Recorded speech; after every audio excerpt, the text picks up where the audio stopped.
कह रहे थे कि कानून का जो है खेल चल रहा है, जबरदस्ती जेल में डाला। देखिए जबरदस्ती डाला है ये तो कानून। देखिए मैंने आपको उस दिन भी कहा था हमें जुडिशरी पे विश्वास है, न्याय मिलता है। मैंने आपको उस वक्त भी कहा था जुडिशरी पे ये हस्तक्षेप ना करे ना तो तब ठीक है, लेकिन जुडिशरी भी डरने वाली नहीं। लेकिन सम्राट चौधरी कह रहे हैं हम संपत्ति जब्त करेंगे, छोड़ेंगे नहीं। अरे ये बेईमान है, ये वक्त की गुजारिश है। पता नहीं सम्राट चौधरी कल रहे ना रहे, वो मंत्रालय चला जाए, सत्ता से चला जाए, दखल को पता थोड़ी है इनका। ये क्या करेंगे? कानून है इस देश में, कानून है, कानून है। ये कानून का दुरुपयोग कर रहे हैं, सत्ता का दुरुपयोग कर रहे हैं, तानाशाही वजह तो नहीं है कि जो भी सरकार से सवाल पूछ रहा है, चाहे नीतीश जी से, सम्राट जी से या मोदी जी से, सबको जेल में ही डाला जा रहा है। ये एफआईआर दर्ज। देखिए अभी लेटेस्ट आपने देखा अमिताभ दास का? हाँ, देखा ना एक आईएएस आदमी झूठ नहीं बोलेगा। आपको मैं बता दूं, जिसने एडमिनिस्ट्रेशन वो किया आईएएस का, वो कभी झूठ नहीं बोलेगा, वो सच्चाई ही सामने रखेगा। इन्होंने उसको भी बंद कर दिया, इन्होंने भट्ट को भी बंद कर दिया था आईएएस को 20 साल।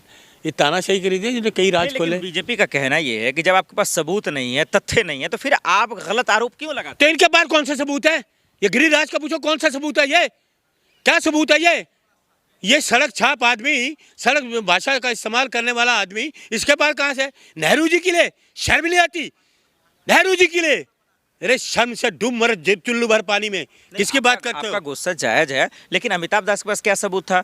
पप्पू यादव के पास क्या सबूत? देखिए उनके पास तो जुल्म किया था। देखिए ना, कोई जुल्म नहीं किया, जुल्म ये कर रहे हैं, वो सच्चाई का साथ दे रहे हैं। सच्चाई को ये दुरुपयोग करके दबाने की कोशिश कर रहे हैं, लेकिन सच्चाई सामने आएगी। सच्चाई नहीं छुप सकती, ना ये दबा पाएंगे। अमिताभ दास जो है सच्चा है, जैसे राहुल जी सच्चे हैं। छापेमारी हुई है सर, आज भी छापेमारी। ये छापेमारी ईडी भी कहते सीबीआई कहीं कहाँ नहीं की इन्होंने। मुख्यमंत्री तक को इन्होंने अंदर कर दिया। मुख्यमंत्री क्या कसूर था बताइए झारखंड के, क्यों अंदर करा? केंद्र की एजेंसियों पे भी शक है? कोई केंद्र की एजेंसी है ही नहीं। अब केंद्र की एजेंसी काम करती थी इंदिरा जी के टाइम पे, राजीव जी के टाइम पे, डॉक्टर मनमोहन सिंह जी के टाइम पे। ये तो एजेंसी बिकी हुई हैं, ईडी सीबीआई बिकी हुई हैं। ये दो ऐसे तोते हैं, इनके जहाँ तोतों को भेज देते तोते उड़ कर पहुँच जाते हैं वहाँ। लेकिन सर सबका एक ही भाषा, एक ही अल्फाज, एक ही शब्द। अमिताभ दास भी पप्पू यादव की मेरे जान को खतरा है, जेल में मरवा देंगे। बिल्कुल बिल्कुल ठीक है, ठीक कह रहे हैं। उनको पता होगा ना, जो आदमी जो सरकार सत्ता का दुरुपयोग करके झूठे केस में उनको बंद करा सकते हैं, वो कुछ भी करा सकते हैं। वो तो पुलिस कस्टडी में लोगों को मरवा सकते हैं, तो ये तो कुछ भी नहीं। सर आप लोगों ने कसम खा लिया है कि नीतीश कुमार के खिलाफ, मोदी सरकार के खिलाफ ही बोलना है। मेरी जब तक अपना काम ना करे, मेरी जब तक जिंदगी है, मैं आरएसएस बीजेपी मोदी के खिलाफ रहूंगा जब तक मेरी जिंदगी है। लेकिन वो तो काम अच्छा कर रही है ना। कोई अच्छा काम नहीं कर रही है, देश विरोधी काम कर रही है। देश विरोधी। अमिताभ दास की बात आप कर रहे हैं, नीतीश कुमार के बेटे पे आरोप लगा दे कि नीट छात्रा में उनका। हाँ बिल्कुल नाम आया, उसने कहा तभी तो उनको अरेस्ट किया गया। वो होगा, सच्चाई होगी ना।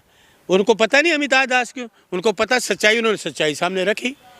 वो झूठे हो तो डरते हैं, लेकिन वो डरे नहीं क्योंकि वो सच्चे हैं। नाम तो मैं आपका भी ले लूंगा, सबूत तो चाहिए ना सर। मेरी ना सोचे समझे आप आरोप लगा। देखिए मैं अब देखिए मैं यहाँ पे हूँ, घर में मेरे जाके कोई चीज़ें भी रख दे, पुलिस ने छापा मार दिया, यही बरामद हुआ, क्या कर लोगे आप?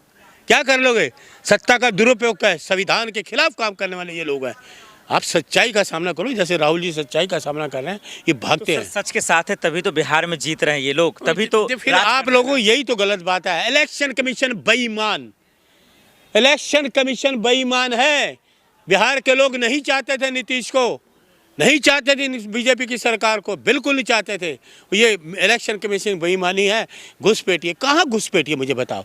12 साल से इनको कोई घुसपैठी ही नहीं मिल रहा। 12 साल हो गए, ना इनको पुणे में, मद्रास, ना इनको महाराष्ट्र में, ना मध्य प्रदेश, ना राजस्थान, ना बिहार, ना इनको कोई घुसपैठिया मिला ही नहीं अभी तक। तो पप्पू यादव जो बेल मिला, ये सच्चे की जीत है, सत्य की जीत है? सच की जीत है और विपक्ष की जीत है, क्योंकि इन्होंने बड़ा साजिश तो बड़ी करी, लेकिन सच की जीत है। सच सच होता है, झूठ इसलिए निकलते वो कह रहे थे कि किसी ने नाम तो नहीं लिया, उन्होंने कहा कि नेता के मंत्री हैं, नेता के बेटा है जो मेरी हत्या कराना चाहते थे। देखिए सुन लीजिए, मैं ये जो है उनको बात की करा सकते हैं। सुन लीजिए, राहुल गांधी में जो खून है ना, वो देशभक्ति का खून है।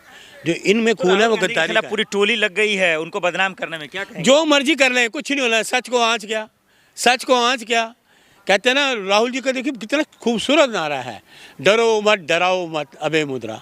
तो वो सच क्या है, कुछ भी कर लो, सच सच ही होता है। सुन लीजिए, सूरज चमकता है ना, तो शाम को काले बादलों में उसको काले बादल ले लेते हैं, सुबह फिर उग जाता है। तो इसलिए सूरज की तरह देश में चमकेंगे तो राहुल गांधी, देश उनके हाथों में सुरक्षित है। जय हिंद। बहुत शुक्रिया।